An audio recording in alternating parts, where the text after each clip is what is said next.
ప్రతి నెల 1వ తేదీన గ్రామాలు కలకలలాడేందుకు పెన్షన్లే ప్రధాన కారణమని ఏపీ సీఎం చంద్రబాబు అన్నారు. తూర్పు గోదావరి జిల్లా మలకపల్లిలో సీఎం పెన్షన్లు పంపిణీ చేశారు. అనంతరం నిర్వహించిన ప్రజావేదికలో ఆయన మాట్లాడారు. మీ ముఖంలో ఆనందం చూసిన పార్టీ ఎన్డీఏ ప్రభుత్వం అని చెప్పి కూడా నేను మీకు తెలియజేస్తున్నా. అదే మరి రైతులకు ఇబ్బందులు లేకుండా చేయాలనుకున్నాం. సకాలం నీళ్లు ఇస్తున్నాం. అవసరమైన విత్తనాలు గాని క్రిమి సంహారక మందులు గాని అదే మరిగా ఎరువులు గాని ఎక్కడా ఇబ్బంది లేకుండా పెట్టడమే కాకుండా ఒకప్పుడు నేను చూసేవాడిని ఇక్కడే వచ్చి ధర్నాలు చేశాను, తణుకులోనే చేశాను.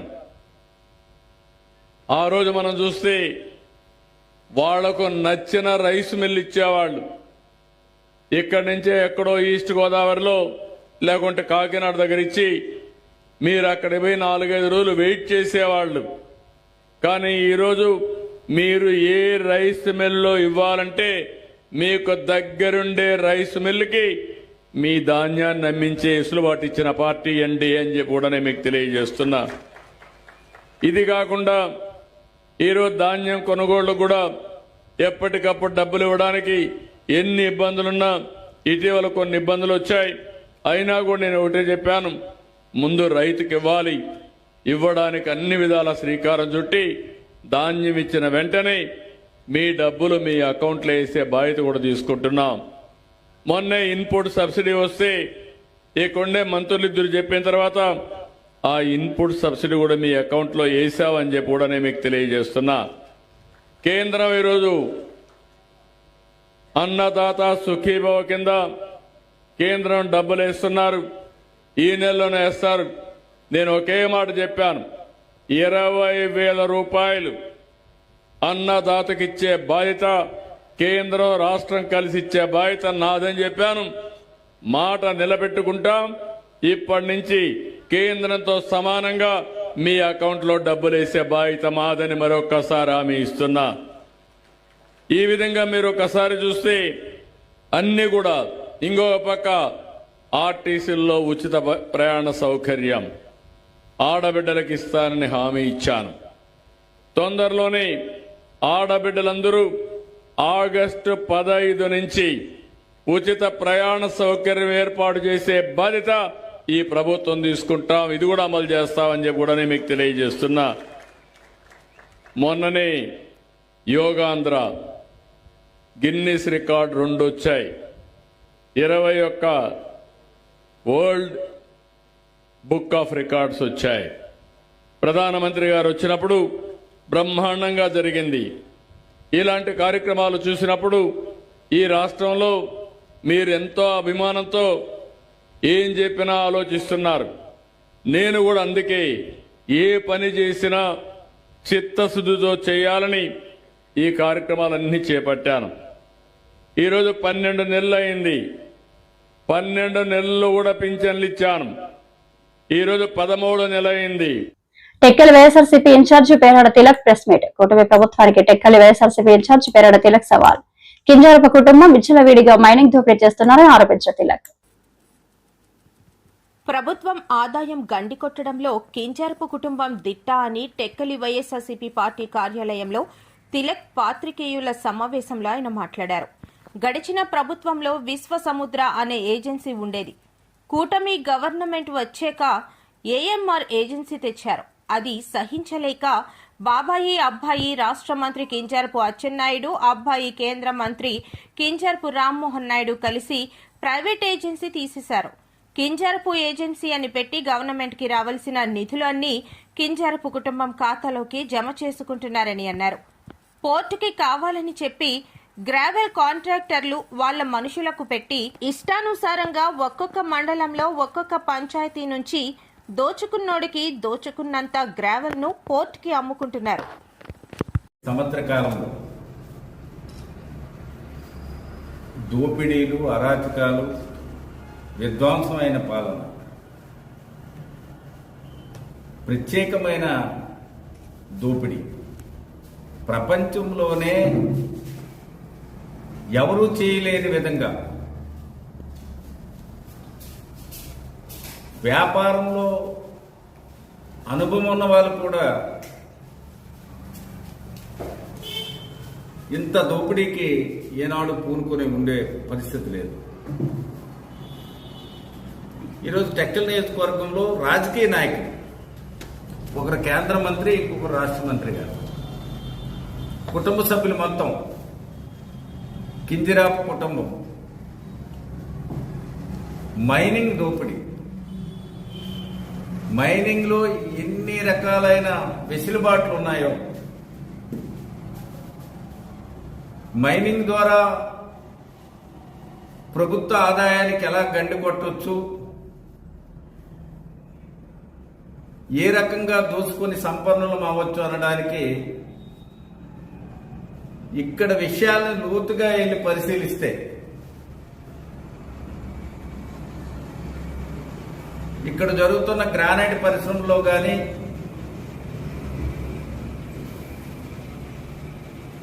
మరి అలాగే మెటల్ క్వారీస్లో కానీ, గ్రావిల్ క్వారీస్లో కానీ,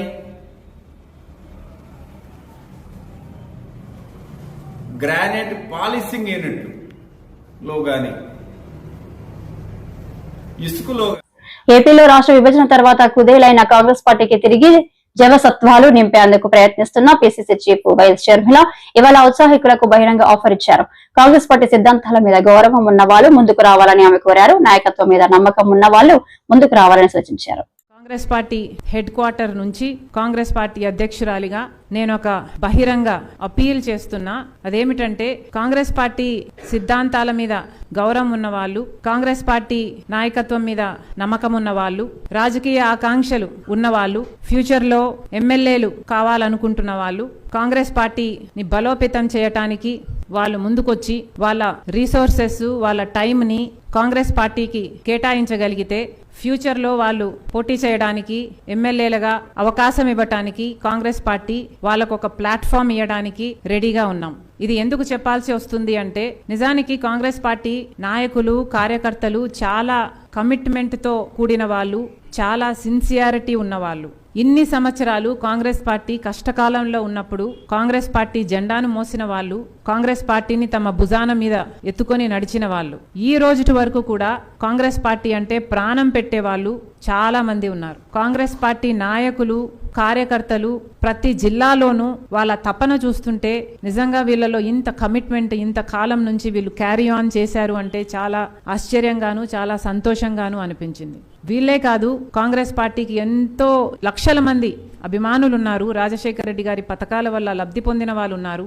అంతేకాదు, కాంగ్రెస్ పార్టీకి ప్రభుత్వం వస్తుంది అంటే అవకాశం ఇవ్వడానికి, ఆ ఆపర్చునిటీ ఉంది అంటే అవకాశం ఇవ్వడానికి సిద్ధంగా ఉన్న వాళ్ళు కోట్లలో ఉన్నారు. నిజానికి కాంగ్రెస్ పార్టీ నిజాయితీ గల పార్టీ అని, మంచి పార్టీ అని, అధికారంలో ఉంటే మంచి చేస్తుంది అన్న నమ్మకం కోట్ల మంది ప్రజలకు ఉంది. కాంగ్రెస్ పార్టీ కార్యకర్తలు, నాయకులు ఈ రోజుటి వరకు కూడా మనసు నిండా కాంగ్రెస్ పార్టీ చేసిన మంచి పనులు నింపుకొని ఉన్నారు. స్వాతంత్రం తెచ్చింది కాంగ్రెస్ పార్టీ, ఆ తర్వాత దేశాన్ని కట్టింది కాంగ్రెస్ పార్టీ. ఈ కాంగ్రెస్ పార్టీ కోసం గాంధీ గారు అయితేనేమి, నెహ్రూ గారు అయితేనేమి, ఇందిరాగాంధీ గారు అయితేనేమి, రాజీవ్ గాంధీ గారు అయితేనేమి, రాజశేఖర రెడ్డి గారు అయితేనేమి, ఇలా ఎంతో మంది ప్రాణ త్యాగాలు చేశారు వాళ్ళ పదవుల్లో ఉంటూ. సోనియా గాంధీ గారి లాంటి వాళ్ళు ప్రధానమంత్రి పదవులను సైతం త్యాగం చేశారు. రాహుల్ గాంధీ గారు వేల కొద్ది కిలోమీటర్ల పాదయాత్ర చేశారు. ఈ రోజు వరకు చిత్తశుద్ధితో ప్రజల కోసం, రాజ్యాంగం కోసం కొట్లాడుతున్నారు. ఇలా కాంగ్రెస్ పార్టీ కార్యకర్తలు అయితేనేమి, కాంగ్రెస్ పార్టీ అభిమానుల్లో అయితేనేమి, ఇవన్నీ ప్రతిరోజు అనుకునే అంశాలు, వాళ్ళు గౌరవించే అంశాలు. కాబట్టి కాంగ్రెస్ పార్టీ కార్యకర్తల్లో, నాయకుల్లో కమిట్మెంటు, సిన్సియారిటీ ఇవన్నీ లేక కాదు, మెండుగా ఉన్నాయి, చాలా మెండుగా ఉన్నాయి. కానీ కాంగ్రెస్ పార్టీకి లేనిది రీసోర్సెస్. కాంగ్రెస్ పార్టీకి లేనిది ఈరోజు రీసోర్సెస్. ఇది చాలా బాధాకరం. కానీ నిజంగానే కాంగ్రెస్ పార్టీకి రీసోర్సెస్సే గనక ఉండుంటే కాంగ్రెస్ పార్టీ ఒక పెద్ద ఫోర్స్గా ఈ రోజు వరకు కూడా రాష్ట్రంలో ఎదగగలదు అన్న నమ్మకం మాకు పూర్తిగా ఉంది. కాబట్టి బహిరంగంగానే మేము వైఎస్ఆర్సీపీ కార్యకర్తలపై కక్షపూరితంగా వ్యవహరిస్తే కూటమి ప్రభుత్వానికి పతనం తప్పదని వైఎస్ఆర్సీపీ ఎంపీ అవినాష్ రెడ్డి అన్నారు. వైఎస్ఆర్సీపీ కార్యకర్తలపై కక్షపూరితంగా వ్యవహరిస్తే కూటమి ప్రభుత్వానికి పతనం తప్పదని వైఎస్ఆర్సీపీ ఎంపీ అవినాష్ రెడ్డి అన్నారు. కడప జిల్లా బద్వేలు మండలం బైనాపల్లి గ్రామంలో వైఎస్ఆర్సీపీ వాలంటరీ విభాగం జిల్లా అధ్యక్షులు నాగిరెడ్డి శ్రీకాంత్ రెడ్డి ఇంటిని ఇటీవల కూల్చిన ఘటనలో మంగళవారం ఆయన శిథిలమైన ఇంటిని పరిశీలించి కూటమి ప్రభుత్వంపై అధికారులపై మండిపడ్డారు. ఇంటిని కూల్చిన ఘటనలో బాధితులు పరామర్శించి ధైర్యంగా ఉండాలని, పార్టీ అండగా ఉంటుందని భరోసా ఇచ్చారు. అనంతరం వారు మీడియాతో మాట్లాడుతూ కూటమి ప్రభుత్వం వైఎస్ఆర్సీపీ నాయకుల మీద కక్షపూరితంగా వ్యవహరిస్తుందని, ఇటువంటి మానుకోవాలని, ప్రజలకు ఇచ్చిన హామీలు నెరవేర్చి మంచి పేరు తెచ్చుకోవాలని హితవు పలికారు. ఈ కార్యక్రమంలో ఎమ్మెల్యే డాక్టర్ దాసరి సుధా, వైఎస్ఆర్సీపీ రాష్ట్ర యువజన వాలంటరీ విభాగ అధ్యక్షులు ఆదిత్యారెడ్డి, జెడ్పీటీసీ చిన్నా పోలిరెడ్డి కూడా, మాజీ చైర్మన్ సింగసాని గురుమోహన్, వైఎస్ఆర్సీపీ నాయకులు, కార్యకర్తలు భారీ సంఖ్యలో పాల్గొన్నారు.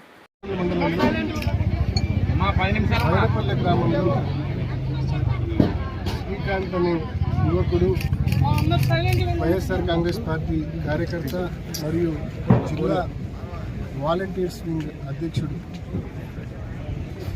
పార్టీలో ఈ నియోజకవర్గంలో అత్యంత యాక్టివ్గా ఉంటూ కార్యకర్తలకు, ఈ గ్రామ ప్రజలకు తోడుగా ఉంటూ రాజకీయంగా పబ్లిక్ లైఫ్లో పైకి వస్తున్న యువకుడు. ఇటువంటి యువకుడిని డిస్కరేజ్ చేయాలని, ఇటువంటి యువకుడిని పూర్తిగా నిర్వీర్యం చేయాలని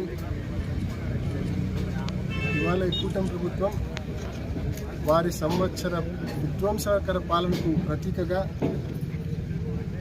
ఈ యువకుడికి సంబంధించిన ఇల్లు కమ్ ఆఫీస్ దాదాపు 25-30 లక్షల రూపాయల విలువ మినిమం ఉంటుంది. డెమాలిష్ చేసినారు. ఎటువంటి నోటీస్ లేదు, ఎటువంటి ముందస్తు ఇన్ఫర్మేషన్ లేదు. ఏటిపురంలో కన్నా కారణం చూపించి డెమాలిష్ చేసినారు. వాస్తవానికి ఇది గ్రామదత్తమా, ఏటిపురం ఒక క్లారిటీ ఈ గవర్నమెంట్కు, ఈ ఆర్డీఓకి, రెవెన్యూ వాళ్ళకి కూడా లేదు. ఉంటే డిమార్కేషన్, ఉంటే మ్యాప్ ఏమన్నా అడుగుతున్నాం, ఎవరు చూపించడంలా. అది పక్కన పెడితే 2017లో ఇక్కడ ఈ నిర్మాణం చేపట్టారు. అప్పుడు ఎవరి ప్రభుత్వం? చంద్రబాబు నాయుడు గారు. 2017లో నిర్మాణం చేపడితే అప్పుడే కరెంటు బిల్లు కానీ, అప్పుడే హౌస్ ట్యాక్స్ కానీ ప్రభుత్వ నిధులతో, అప్పుడున్న టీడీపీ ప్రభుత్వ నిధులతో పక్కన సీసీ రోడ్డు కూడా నడుపుతుంది. అప్పుడు ఏటిపురంలో ఏటి గుర్తురాల కేవలం శ్రీకాంత్ అనే యువకుడు ఇక్కడ నుంచి, ఈ ఇంటి నుంచి, ఈ ఆఫీస్ నుంచి మంచి పనులు చేస్తూ ఉన్నాడు. పెళ్ళిళ్ళంటే డాక్యుమెంట్లు ఇస్తూ ఉన్నాడు. ఎవరైనా చదువులకు సాయం చేస్తూ ఉన్నాడు. ఎవరైనా విద్య కోసం వచ్చిన సాయం, ఆరోగ్యం కోసం వచ్చిన సాయం చేస్తూ ఉన్నాడు. మంచి పనులు అందుబాటులో ఉన్నాడు, మంచి పనులు చేస్తూ ఉన్నాడు అన్న ఒకే ఒక్క కారణంతో ఆ పిల్లోని. శ్రీకాకుళం జిల్లా పొందూరు మండలంలో భగవాన్ దాసుపేట గ్రామంలో విద్యార్థులు రోడ్డుపై ధర్నా చేపట్టారు. శ్రీకాకుళం జిల్లా పొందూరు మండలంలో భగవాన్ దాసుపేట గ్రామంలో విద్యార్థులు రోడ్డుపై ధర్నా. మా బడి మాకు కావాలి, లేకుంటే న్యాయ పోరాటానికి సిద్ధమంటున్న పిల్లల తల్లిదండ్రులు. భగవాన్ దాస్పేట గ్రామంలో ఎలిమెంటరీ స్కూల్ 38 మంది విద్యార్థులు జాతీయ రహదారిపై ధర్నా. 1 నుంచి 5వ తరగతి వరకు ఉన్న పాఠశాలలు 2వ తరగతికి పరిమితం చేసిన విద్యాశాఖ ఉన్నతాధికారులు. 35 ఏళ్ల నుంచి ఉన్న పాఠశాలలు ఎలా తీసేస్తారు అంటూ తల్లిదండ్రుల ప్రశ్న. మా స్కూల్ మాకు కావాలనే నినాదాలు. విద్యాశాఖ మంత్రి నారా లోకేష్ స్పందించి మా గ్రామానికి స్కూల్ కేటాయించాలని పేరెంట్స్ డిమాండ్. మా జిల్లా శ్రీకాకుళం జిల్లా, మా మండలం పొందూరు మండలం, మా పంచాయతీ నైన్వాడ పంచాయతీ. మా పిల్లలు మా బడిలో ఉండాలి. మా పిల్లలు ఎదుటూరు వెళ్ళకూడదు. ఈ చిన్న పిల్లలు ఎక్కడికైనా వెళ్తారు. మేము అదే నల్లమల్ల కోరుతాను. మీరేం చేస్తారో మా బడి మాకు కావాలి. మేము ఎదుటూరు పిల్లలు మటుకు మేము కోరము. మీకు అందరికీ అడుగుతాను. నా పేరు కోంటి లక్ష్మమ్మ. మాది భగందేశపేట, పొందూరు మండలం, శ్రీకాకుళం జిల్లా, మా పంచాయతీ నందివాడ. మా పిల్లలు 3వ తరగతి, 4వ తరగతి, 5వ తరగతి పిల్లలు తీసేస్తాను. బండి మాకే కావాలి. మేమని పోరాటం పడతాను. మా పిల్లలు 3 కిలోమీటర్ల దూరము ఈ బస్ స్టాపింగ్ మీద మా పిల్లలు మేము తోలగా జడుపుతాను. 5వ రోడ్డు వచ్చేసింది. మా పిల్లల్ని మా హై స్కూల్ మాకే ఉంచాలని మేము పోరాటం ఆడుతాను. మా పేరు శ్రీకాకుళం జిల్లా పొందూరు మండలం. 3-4 అయింది.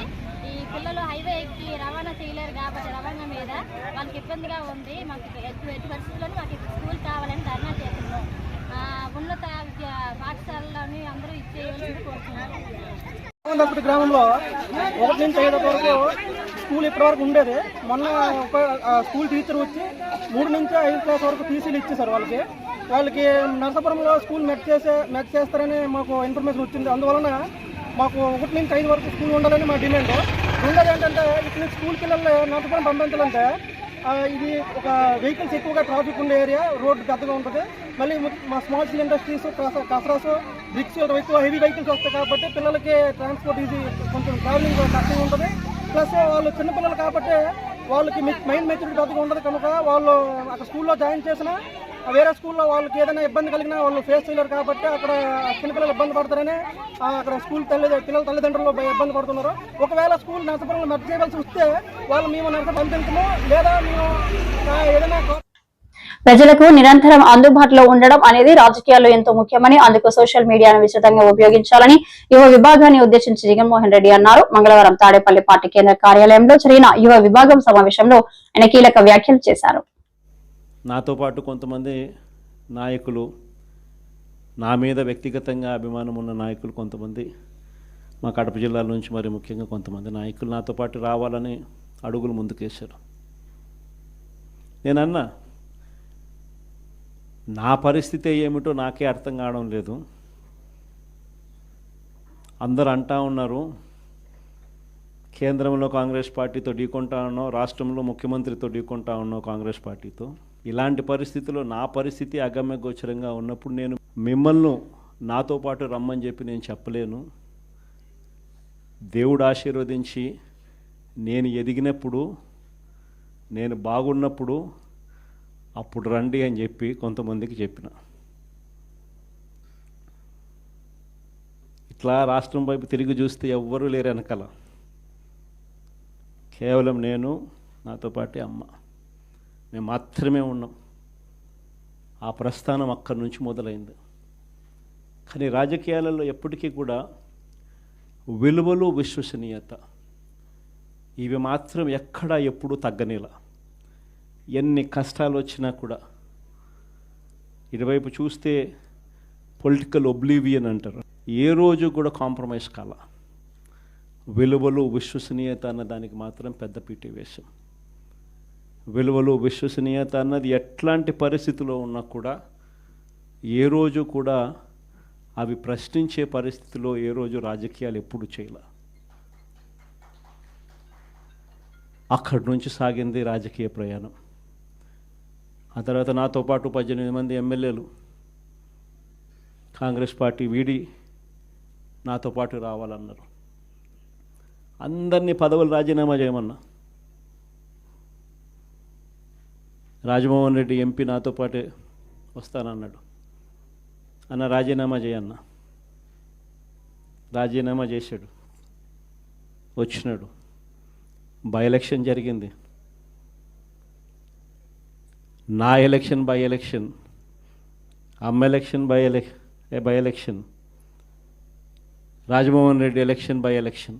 నా ఎలక్షన్లో 5,40,000 మెజారిటీ, ఆ 14th లోక్సభలో హైయెస్ట్ మెజారిటీ వచ్చింది మీ అన్న. ఆంధ్రప్రదేశ్ లో బీజేపీని తిరుగులేని శక్తిగా తీర్చిదిద్దామని ఆ పార్టీ రాష్ట్ర నూతన అధ్యక్షుడు పివిఎన్ మాధవ్ అన్నారు. పార్టీ రాష్ట్ర అధ్యక్షుడిగా మాధవ్ ఏకగ్రీవంగా ఎన్నికైనట్టు బీజేపీ జాతీయ కౌన్సిల్ సభ్యుడు మోహన్ ప్రకటించారు. ఈ సందర్భంగా మాధవ్ మాట్లాడుతూ కార్యకర్త గర్వపడేలా బీజేపీని బలోపేతం చేస్తామని ప్రకటించారు. ఈ రోజు సైకిల్ మీద క్యారేజ్ ఒక అతను తీసుకొచ్చి ఇచ్చాడు. ఆ క్యారేజ్ తీసుకొచ్చిన వ్యక్తి ఇవాళ ఏమయ్యాడో తెలుసా? ఆ రాష్ట్రానికి పీడబ్ల్యూడీ మినిస్టర్ అయ్యాడు. ఆయన నితిన్ గడ్కరీ. ఎంత విచిత్రంగా ఉందో చూడు.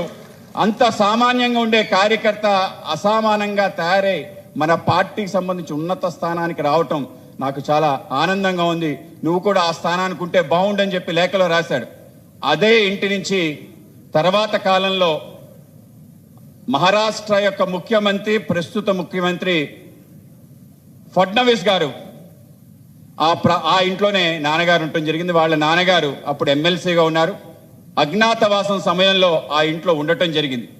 ఆ విధంగా ఒక ప్రయాణం, ఏదైతే రామాయణం అంటారు, రాముడి యొక్క ఆయనం అంటే రాముడి యొక్క ప్రయాణం, ఏదైతే ఉంటుందో దాన్ని బట్టి రాముడికి ఆ విధంగా గుణగణాలు వచ్చాయి. అంటే ఆ ప్రయాణంలో ఆయన జరిగిన అనేక మజిలీల్లో ఆయన ఏ విధంగా ప్రవర్తించాడు, ఏ విధంగా చూశాడు, ఆ విధంగా మర్యాద పురుషోత్తముడుగా సాక్షిభూతంగా మనందరం కొలిచే మన లోక రక్షకుడుగా శ్రీరాముని కొలుస్తున్నాం.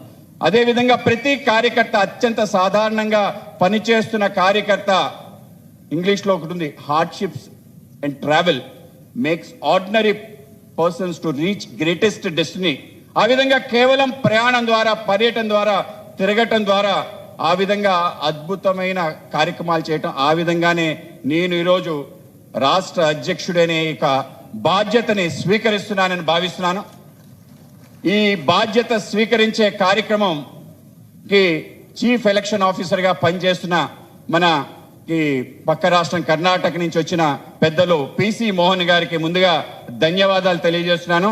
ఆ విధంగా ఎక్కడా కూడా ఇబ్బంది లేకుండా అద్భుతంగా నిర్వహించిన పిసి మోహన్ గారికి ముందుగా ధన్యవాదాలు తెలియజేసుకుంటూ, అలాగే మన రాష్ట్రాన్ని గత 3 సంవత్సరాలు బట్టి నడిపించి మనందరికీ మార్గదర్శనం చేసిన శ్రీమతి పురంధరేష్ గారు, ఆవిడ నేతృత్వంలో మన పార్టీకి ఒక స్థాయి ఆంధ్రప్రదేశ్లో రావటం జరిగింది. అష్టదిగ్గజాలు మన ఎమ్మెల్యేలు. అనకాపల్లి ఎస్పీ కార్యాలయంలో 10వ విడత మొబైల్ రికవరీ మేళా. రికవరీ చేసిన 625 సెల్ ఫోన్లను బాధితులకు అందజేసిన జిల్లా ఎస్పీ తుహిన్ సిన్హా. అనకాపల్లి జిల్లా పరిధిలో సెల్ ఫోన్లు పోగొట్టుకున్న వారి దగ్గర నుంచి 5,600 ఫిర్యాదులు అందగా 5.27 కోట్ల రూపాయలు విలువ చేసే 3,336 సెల్ ఫోన్లు రికవరీ చేసి బాధితులకు అందించామని జిల్లా ఎస్పీ తుహిన్ సిన్హా వెల్లడించారు. అందరికీ నమస్కారం అండి. ఈరోజు Anakapalli district police 10th phase of mobile recovery Mela పెడుతున్నారు. ఈరోజు టోటల్ 625 మొబైల్ ఫోన్స్ విక్టిమ్స్కి రిటర్న్ చేయడం జరుగుతూ ఉన్నాయి. వాళ్ళు CIR పోర్టల్ యూజ్ చేసుకుని డిఫరెంట్ టైమ్స్కి పోలీస్కి కంప్లైంట్ ఇచ్చారు. లేకపోతే వాళ్ళు పోలీస్ స్టేషన్ దగ్గర వెళ్ళి మనకి కంప్లైంట్ ఇవ్వడం జరిగింది. థర్డ్ ఆప్షన్ ఏమంటే వాళ్ళు మన వాట్సాప్ బాట్ యూజ్ చేసుకుని ఒక సెల్ఫ్ జనరేటెడ్ మెసేజ్ ద్వారా మనకి కంప్లైంట్ ఇవ్వడం జరిగింది. ఈ 3 రకాలు వాళ్ళు మనకి కంప్లైంట్ ఇవ్వడం జరిగింది.